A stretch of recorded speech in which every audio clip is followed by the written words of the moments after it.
J'ai cru que j'allais encore m'endormir en classe. La Seconde Guerre mondiale, c'est vraiment pas mon truc. Et puis, c'est de l'histoire ancienne tout ça. Tu ne dirais pas ça si tu avais visité le camp d'Émile. Le camp d'Émile, c'est quoi? Un ancien camp pour les juifs? Pas seulement pour les juifs. J'y ai fait une visite pendant les dernières vacances et j'y ai appris plein de trucs.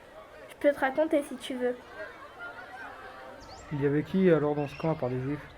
On a trouvé la trace de 39 nationalités. Des recherches sont toujours en cours. La dernière trouvaille, ce sont des Chinois. C'est dingue, non? Sérieux? C'est intéressant ça. Et il y avait qui d'autre? Toutes les personnes soi-disant différentes des Français. Toutes celles et ceux qui n'étaient pas dans le monde. Toutes celles et ceux qui faisaient tâche à la patrie française. Enfermés pour et par leurs différences.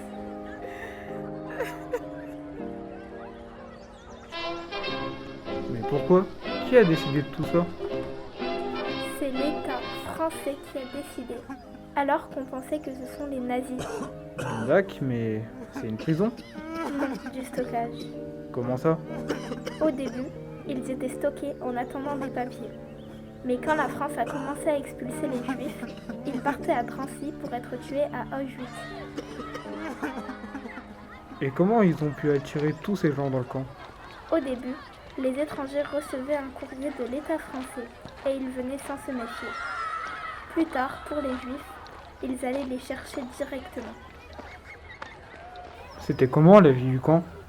Ils essayaient de s'occuper en faisant du dessin, du théâtre ou en écrivant des textes. Il y avait même des célébrités comme Franz Meyer ou Max Ernst. Sérieux? Du théâtre? Oui, et pour y assister au spectacle, ils devaient même payer. Donc ils faisaient du troc de couverture, cigarettes, nourriture, ce qui pouvait améliorer leurs conditions de vie. Pourquoi? Elles étaient comment leurs conditions de vie? J'ai faim, maman! Les classes sociales étaient maintenues. Les pauvres étaient dans les couloirs et se contentaient des repas misérables du camp. Les riches séjournaient dans les fours de l'ancienne usine, où il y avait un peu plus d'intimité. Ils pouvaient acheter de la nourriture en plus sur le marché noir, ou de la paille en plus pour dormir. Et ils en ont fait quoi? Après de ces gens? Monsieur Herbert Traub, passeport. En 1942, les Juifs ont été déportés vers Auschwitz, le camp d'extermination en Pologne.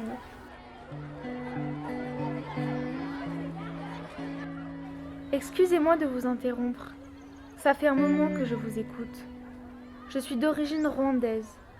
Et pendant le génocide Tutsi, ma famille vivait comme les internés du camp d'Émile, au jour le jour. C'est vrai? Du jour au lendemain, notre monde s'est effondré et nous ne savions plus où aller ni quoi faire. Ma mère a tout consigné dans son journal. Elle me l'a légué à sa mort. Je peux vous le prêter si le sujet vous intéresse. En tout cas, vous devriez organiser une visite au camp d'Émile. C'est important de transmettre ce genre d'histoire. Le génocide rwandais. Mais quel rapport avec le camp d'Émile?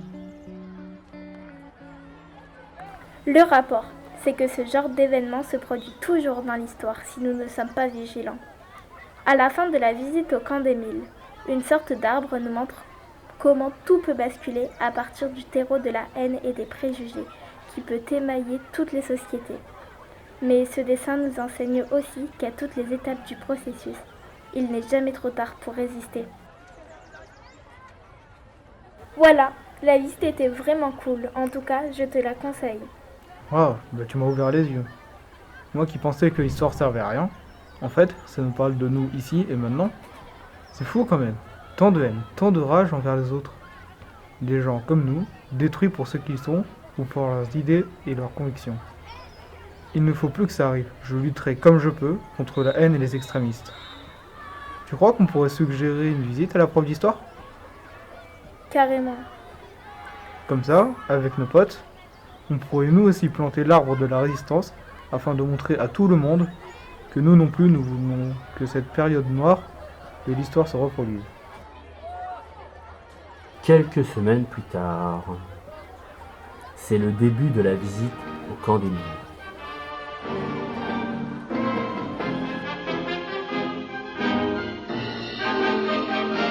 Ein Lied geht um die Welt.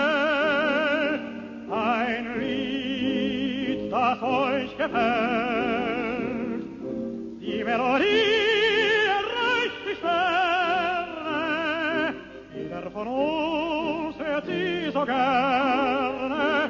Von Liebe singt das Lied, von Treue